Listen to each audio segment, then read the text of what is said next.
Olá amigos do programa Vida de Bicho, novamente estamos aqui com mais um programa tratando de um animal, ou trazendo outra novidade para vocês, conforme eu havia prometido. Hoje a gente vai falar de felinos de pequeno e médio porte. Pessoal, esse é um filhotinho de gato do mato pequeno. Em algumas regiões também ele é chamado de gato maracajá. Nesse momento a Natália está fazendo a amamentação dele, uma vez que ele ainda não come carne de nenhum tipo, nem de frango, nem de codorna, nem carne bovina, porque os dentinhos ainda estão saindo agora, né? Eles, com 25, 30 dias os dentinhos começam a despontar e depois de aproximadamente uns 40, 45 dias que ele começa a ter uma alimentação mais sólida. Ele chegou bem pequenininho aqui na APAS, veio com poucos dias de nascimento, inclusive até com indício de que o cordãozinho umbilical tinha caído há poucos dias.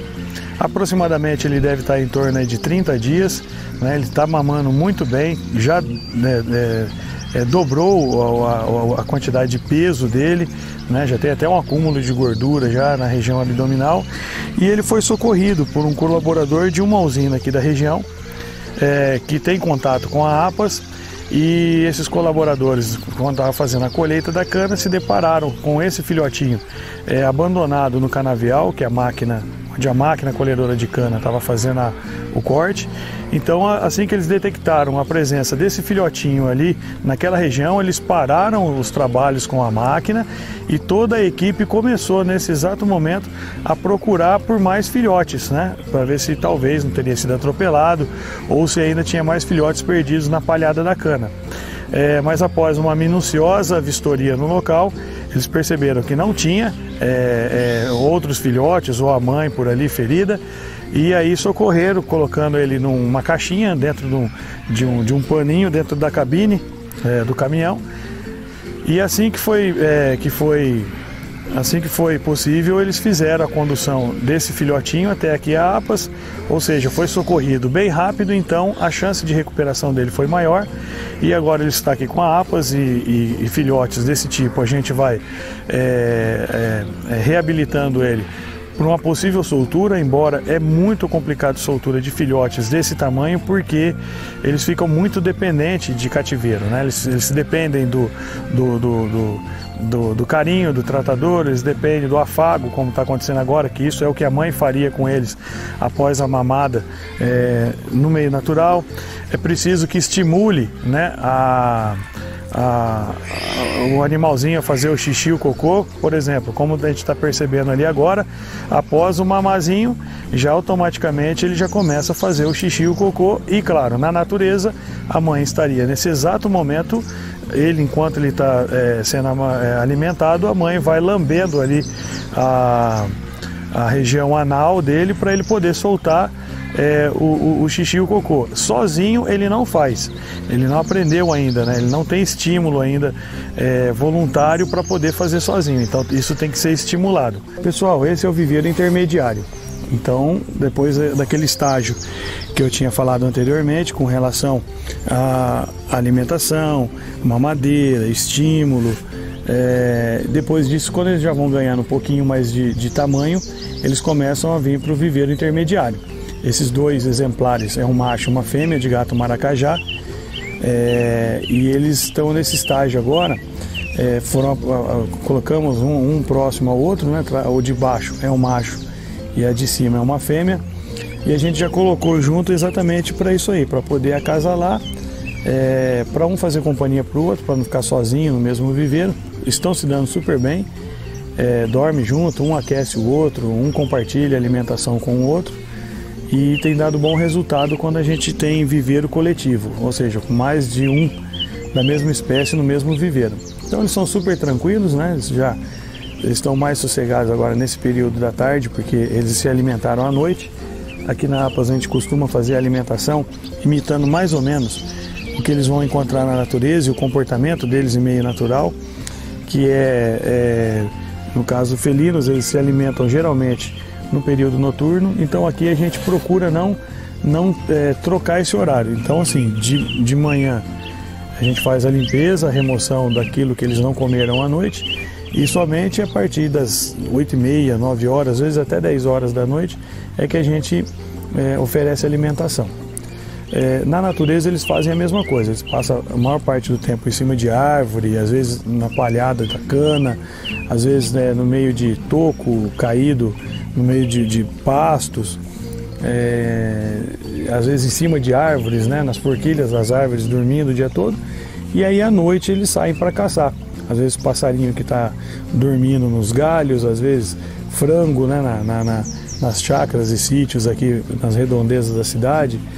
E aí eles se alimentam, geralmente eles não conseguem comer toda a carcaça, e aí eles enterram ou cobrem com folhas, essa carcaça que eles vão até comer dali 2 dias depois, mas em geral eles passam a maior parte do tempo economizando energia, sem gasto energético, então eles passam a maior parte do tempo dormindo, barriguinha cheia, então eles ficam tranquilos. Esses 2 exemplares estão separados porque se precisar futuramente a gente fazer um trabalho de reprodução em cativeiro, eles já são bem próximos, chegaram bem filhotes, não são irmãos e principalmente não são da mesma região. Então o fato de poder haver uma consanguinidade, ou seja, cruzamento que nasce filhotes, parentes bem próximos entre familiares, isso não há a mínima chance de acontecer porque eles são de regiões distintas, e isso que é interessante, porque filhotes bem próximos, com parentesco bem próximos, pode nascer com alguma anomalia, seja a cauda torta, seja às vezes a perna torta, ou às vezes até bem fraquinho, e às vezes pode nem sobreviver nos primeiros 2 anos de vida, porque são muito debilitados, fisicamente. Então esses 2 são bem tranquilos, se dão super bem, bastante ativos à noite, se movimentam no viveiro, sobem nos troncos, se alimentam, brincam na água, brincam de correr atrás um do outro, mas no restante do dia é sempre assim, sempre calmo, tranquilo e de preferência dormindo. Pessoal, veja que animal espetacular, essa é a famosa jaguatirica. Por incrível que pareça, há muito pouco tempo atrás, ela foi retirada da lista federal dos felinos selvagens ameaçados de extinção. Ou seja, no Brasil, todos os felinos são ameaçados de extinção, todos, com exceção da jaguatirica. Inclusive, ela está se exibindo, porque o nome dela é Diva, o nome não é à toa, ela está se exibindo para mostrar que aquele lugar onde ela está deitada é dela, o telhado é dela, o viveiro é dela. Ela é muito manhosa desde quando chegou, bem pequena, pouquinho maior do que esse gatinho que estava mamando que vocês viram agora há pouco. O fato é de que ela foi retirada da lista federal. A gente não sabe o critério que foi utilizado, uma vez que a jaguatirica para a nossa região aqui, por incrível que pareça, aqui menos aparece. Tivemos um atropelamento agora na semana passada, ali na estrada que vai para a cidade de Maracaí, um atropelamento, era um macho grande inclusive, mas não há relatos de atropelamentos recentes. Inclusive, há 4 anos atrás foi o último que apareceu também macho na região ali da floresta estadual, do horto florestal, que apareceu atropelado. Mas fora isso, não aparece com constância aqui na nossa região. Existe muito mais gato maracajá, gato do mato pequeno, o gato murisco do que a jaguatirica. Provavelmente, quando fizeram esse levantamento para saber a quantidade, talvez tenha sido feito em uma região em que esses animais têm abundância. Mas se for pegar aqui no estado de São Paulo, encontramos os gatinhos pequenos em maior quantidade do que a jaguatirica. Bom, enfim, o fato é de que se ela saiu da lista, infelizmente não leva muito tempo, ela entra na lista novamente porque o seu reduto está sendo diminuído, o seu reduto natural está sendo diminuído dia a dia, e a cada o passar do tempo elas estão sendo jogadas cada vez mais nas proximidades de empresas agropecuárias, empresas que são fontes poluidoras, empresas que podem causar acidente e principalmente próximo a sítio, casas e até a cidade. E isso que ocorre é o que vai acontecer o maior número de acidentes, seja com ser humano, seja com maquinário agrícola, seja com área de pastagem, que geralmente tem fogo em mata, mas também cachorro e a atividade humana, principalmente aí a caça, porque o pessoal mata esse animal simplesmente para tirar a pele, só para isso, não tem outro motivo. É um bicho bem interessante, bem arredio. Na natureza dificilmente a gente consegue vê-lo, principalmente quem gosta de pescar, às vezes está pescando até embaixo de uma árvore que tem um exemplar desse, às vezes em cima da árvore, mas ela fica quietinha, camuflada, e a gente não consegue ver. São animais de hábitos noturnos, né? Em geral todos são noturnos, então ela passa a maior parte do tempo, como vocês estão percebendo agora, dormindo, né? Deitada, relaxando, e à noite elas são mais ativas. Então ela anda nos viveiros, ela sobe nos troncos, ela começa a chamar por macho ou pela fêmea. Então elas são mais ativas durante a noite, inclusive a alimentação só é feita sempre à noite. A diva é um animal que não tem condições de voltar para a natureza, porque ela chegou bem filhote, então ela não teve esse contato com a mãe, que ensinou todas as manhas, né, para poder viver aí em meio natural, não só para sobrevivendo atrás de caça, de alimentação, de predatismo, mas também ela não sabe se defender, e ela associou o ser humano à comida. Então, se a gente soltar ela no mato, provavelmente ela ou vai se machucar ou vai voltar para a cidade, uma vez que ela entendeu já que ser humano é sinônimo de segurança e de alimentação. Pessoal, veja só que legal, esses são os gatos pretos silvestres, mas também na região onde eles vivem, cada região do Brasil tem um nome diferente. Aqui na região nossa, no estado de São Paulo, é chamado de gato mourisco, mas também é conhecido em várias regiões como gato jaguarundi, né? E esse é um gato preto, são extremamente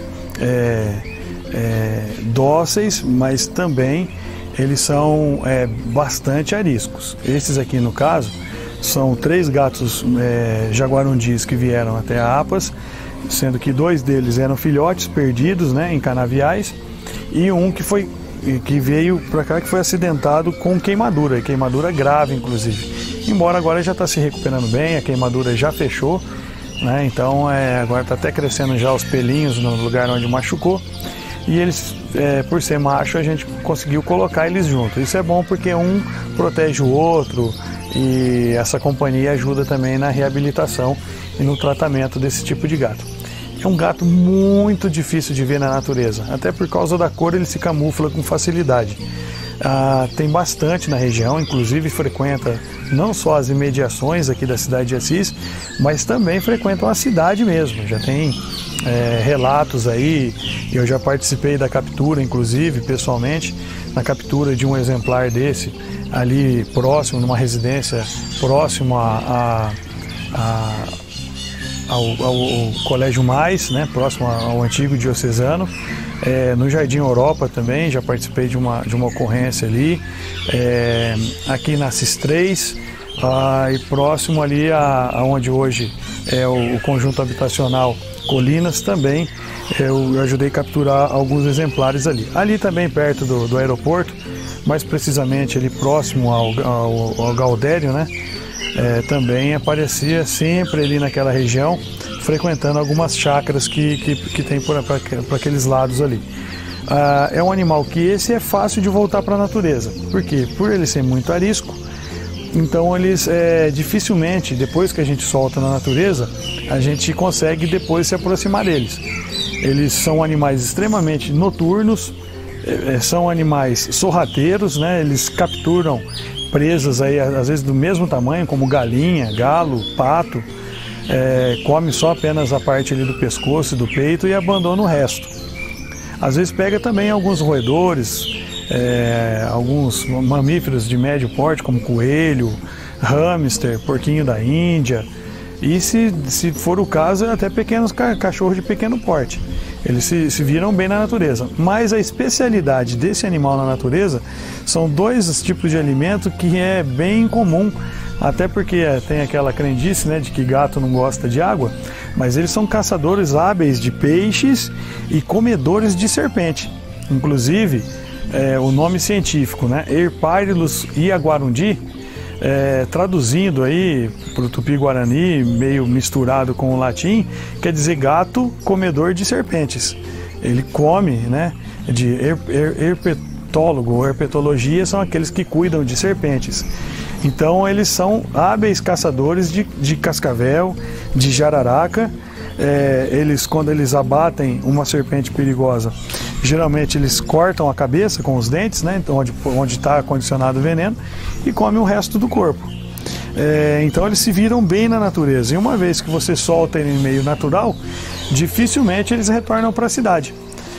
Porque eles não gostam muito de contato com o ser humano, a não ser que chega também bem pequeno, como vocês vão ver daqui a pouco, né, a Lolita ou a Lola, né, que a gente chama aqui na APAS, que é uma gatinha jaguarundi bem pequena, que já chegou com um cordãozinho umbilical ainda, né? Ou seja, por algum motivo ela foi deixada pela mãe na natureza e está sendo tratada mamadeira, já come carne sozinha, mas tem a necessidade de se aproximar e de conviver com seres humanos. Então, nesse caso, a gente não consegue soltar na natureza.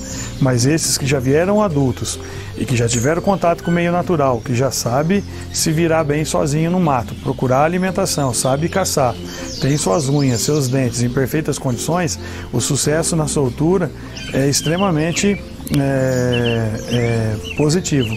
Então são gatos que estão sendo preparados e assim que receber a alta médica, serão soltos no meio natural, de preferência na mesma região de onde eles foram encontrados. Além desses felinos de pequeno porte aqui do estado de São Paulo, nós temos mais alguns exemplares ainda, que aqui na APAS não tem, mas a gente tem que colocar por questão de importância também. De pequeno porte no estado de São Paulo e aqui no Brasil nós temos ainda o gato do mato pequeno, nós temos o gato maracajá, conforme vocês já viram, dependendo da região ele pode ser maior ou menor, mais amarelo ou mais amarronzado. Nós temos também o gato palheiro, que também é um gato que a gente encontra mais em região de mata, por exemplo, Mata Atlântica, né, mais na parte litorânea. O gato africano, que seria o ancestral, segundo a teoria de evolução aí, da evolução da espécie, que seria o gato mais aproximado desses gatinhos de pequeno porte aqui do Brasil. Nós temos também o serval, nós temos o lince, um animal muito bonito, e um outro exemplar também, o caracal. Então, pessoal, gostou do programa de hoje? Muito legal, né? Nós vamos trazer outros assuntos interessantes nos próximos programas. E nunca esquecendo daquele nosso lema, que para um papagaio te dá o pé, outros 50 deram a vida. Até o próximo programa. Tchau!